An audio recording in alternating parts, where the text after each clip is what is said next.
안녕하세요. 반갑습니다. 말씀을 사모하는 여러분, 성경을 하루 한 장 내지 두 장을 읽어서 성경을 통독하는 이 프로그램에 찾아오신 여러분들을 환영합니다.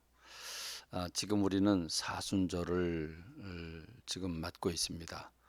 예수님께서 나를 위해 십자가를 지시는 그 고난을 묵상하는 사순절인데, 오늘 이 사순절에 걸맞게 마태복음 26장을 함께 살펴보기를 원합니다. 마태복음 26장은 이렇게 시작을 하죠. 이 말씀을 마치시고 예수님께서 중대사를 발표하는 모습인데, 주님께서 이 말씀을 마치셨다는 말은 마태복음 25장에 있는 말씀과 그 전에 있는 말씀들을 가리키는데, 예수님이 근래에 집중적으로 하신 말씀이 있습니다. 예수님이 이제 갈릴리와 예루살렘을 오고 가시면서 복음을 전하시다가 마지막 십자가 지시기 전 마지막 명절에 지금 예루살렘에 올라오시면서 예수님은 당신이 대제사장과 장로들에 의해서 십자가에 못 박힐 것을 말씀하셨고, 또 중간에 올라오는 와정에 그 길거리 도중에서도 말씀을 하셨고, 그리고 지금 이제 예루살렘으로 올라오셔서 그동안의 말씀들을 주신 말씀은 모두가 다 예수님이 이 땅에 처음에 오실 때와는 달리 두 번째 이 땅에 오시는데, 두 번째 오실 때는 심판주로 오신다는 말씀을 집중적으로 주고 계십니다. 뭐 열무나의 비유라든지 혼인잔치의 비유라든지 포도원 품꾼의 그 비유라든지. 그런데 마태복음 25장에는 집중적으로 세 가지 비유가 나오죠. 열처녀의 비유, 달란트의 비유, 양과 염소의 비유. 이 비유 모두가 주님이 이 땅에 재림하시는데 심판주로 오신다는 것을 말씀하십니다. 이 말씀을 마치시고 주님이 중대사를 발표하시는데, 이제 이틀 후면 명절이 아니냐. 이 명절 때 예수님이 십자가에 못 박히실 것이다 라고 말씀을 하십니다. 저는 몹시도 궁금한 게 있습니다. 예수님이 이제 이틀 후면 명절이 아니냐, 예수님이 당신이 십자가에 못 박히실 것이다 라고 말씀을 하셨습니다.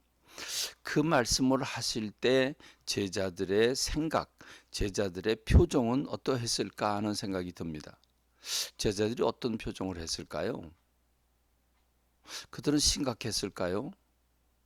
왜 주님이 십자가 지실까라고 의아했을까요? 아니면 그럴 수밖에 없지, 주님의 뜻을 이루기 위해서는 주님이 그러셔야 되는 거지, 참 무겁지만 받아들여야 되는 그런 마음을 가졌을까요? 근데 놀랍게도 예수님의 제자들은 전혀 그런 생각을 품지 않았습니다. 곧 이어서 이 말씀을 하셨는데도 불구하고 곧 이어서 어떤 사건이 생기냐면, 시몬이라고 하는 나병 환자라고 하는 사람의 집에서 예수님이 식사를 하십니다. 모르긴 하지만은 자세한 설명은 없지만 나병 환자였는데 예수님께 치유를 받고 지금은 예수님을 식사 접대하는 것 같습니다. 그런데 그때 식사하는 그 자리에 한 여인이 향유 옥합을 들고 와가지고 그걸 깨트려서 예수님의 머리에 부어 드리는 거 아니겠습니까? 그 향유 옥합을 다른 성경에 보면 막달라 마리아라고 말하기도 하고 또 300데나리온이라고도 말합니다.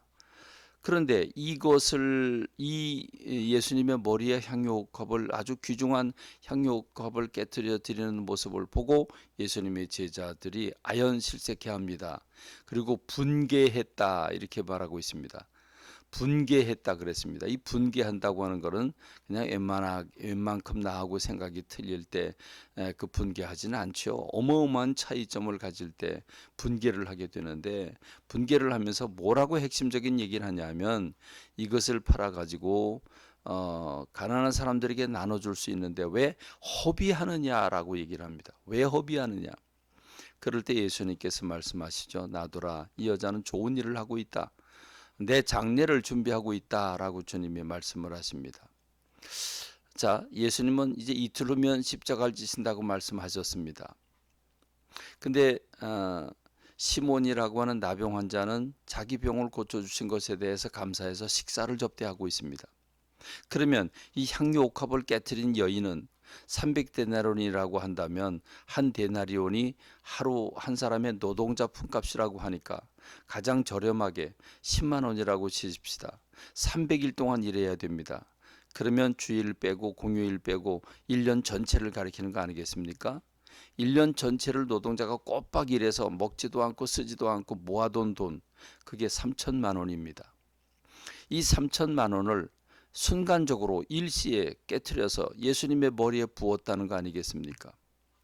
그러면 여러분, 제자들이 의아해했습니다. 분개했습니다. 너무 아깝다는 거죠. 저걸 왜 이렇게 한순간에 날려버리냐는 거죠. 그렇습니다. 그럼 여러분, 제자들만 아깝겠습니까? 그럼 이 향유옥합을 가진 이 향유옥합은 왜 깨트렸으며 왜 드렸을까요? 드리고 싶으니까 드렸겠죠. 왜 드리고 싶었을까요? 이게 막달라 마리아든 아니면 다른 사람이든 7 귀신 들렸든 아니면 다른 질병이 들렸던 여인이 고침을 받고 너무 기쁘고 감사하고 예수님께 무언가를 드리고 싶어서 드렸는데, 여러분, 향유옥합이라고 하는 것 대체적으로 주석가들에 의하면 이스라엘 사람들이 여자들이 시집을 갈 때 향유옥합을 가지고 간답니다. 그것은 유일한 재산이 되기 때문에 어떤 급한 일이 생겼을 때 그것을 쓰는 아주 소중한, 자기 미래를 위한, 자기 신변을 위해서 필요한 돈인데, 그걸 아깝지 않게 예수님께 내놓은 이유가 무엇입니까? 구원받은 은혜겠지요. 구속받은 은혜일 것입니다. 사모하는 마음입니다. 이걸 드려도 전혀 아깝지 않다고 하는 마음 때문이었습니다. 어찌 그 여인이 3천만 원 호가하는 그 향유옥합을 비싼 것을, 그 값어치를 모르겠습니까? 그건 그만큼 그거보다 더 큰 마음으로 주님께 드리고 싶은 마음이 간절했던 것이지요. 그런데 예수님의 제자들은 그렇지 못했습니다. 분개했습니다.